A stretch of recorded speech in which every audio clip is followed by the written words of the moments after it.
திமுகவின் தற்பொழுது செயல்படக்கூடிய ஆட்சிக்கு முற்றுப்புள்ளி வைக்கும் விதமாக அதிரடியான அறிவிப்பு ஒன்று வெளியாகி இருக்கிறது. வீடியோவை பார்ப்பதற்கு முன்பாக நமது சேனலுக்கு மறக்காம ஒரு சப்ஸ்கிரைப் மட்டும் பண்ணிருங்க. தேர்தல் ஆணையமானது யாரிடம் இருந்து எவ்வளவு நிதி பெற்றிருக்கப்படுகிறது, நன்கொடை பெறப்பட்டிருக்கிறது என்ற பத்திரத்தை தற்பொழுது தேர்தல் ஆணையம் வெளியிட்டிருக்கிறது.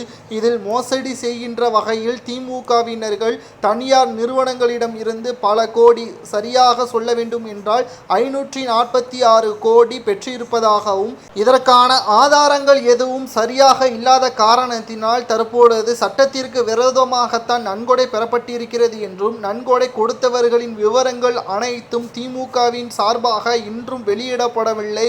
கால அவகாசம் நீதிமன்றத்தில் கேட்டிருக்கக்கூடிய திமுகவினர்கள் சரியாக 2 வாரத்திற்குள் நீதிமன்றத்தில் அனைத்து ஆதாரங்களையும் கொடுக்காமல் இருந்தால் ஆர்டிக்கல் 356 பயன்படுத்தி திமுகவின் ஆட்சி கலைக்கப்படலாம் என்ற ஒரு தகவலும் இணையதளத்தில் வெளியாகி பெரும் பரபரப்பை ஏற்படுத்தி இருக்கிறது.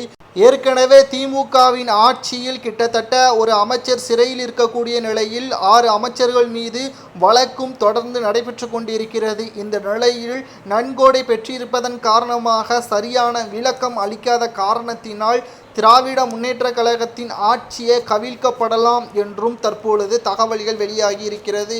திமுகவின் ஆட்சி அமைந்து 3 ஆண்டுகள் கூட ஆகியுள்ள நிலையில் சரியாக திமுகவினர்களின் செயல்பாடுகளும் ஆட்சியும் முற்றிலுமாக மாறுபட்ட கருத்துதான் தமிழக மக்கள் மத்தியில் பேசப்பட்டு வருகிறது. இந்த நிலையில் தற்பொழுது ஆர்டிக்கல் 356 விதியை திமுகவிற்கு எதிராக நீதிமன்றம் அறிவித்தால் நிச்சயமாக ஆட்சி கவிழ்க்கப்படும், கலவரங்கள் எதுவும் வராமல் இருப்பதற்காக துணைப்படை இராணுவமும் தமிழகத்தில் குவிக்கப்படும் என்றும் எதிர்பார்க்கப்படுகிறது. இதை பற்றி உங்களது கருத்துக்களை கமெண்ட் வாயிலாக கூறுங்கள். நன்றி, வணக்கம், ஜெய்ஹிந்த்.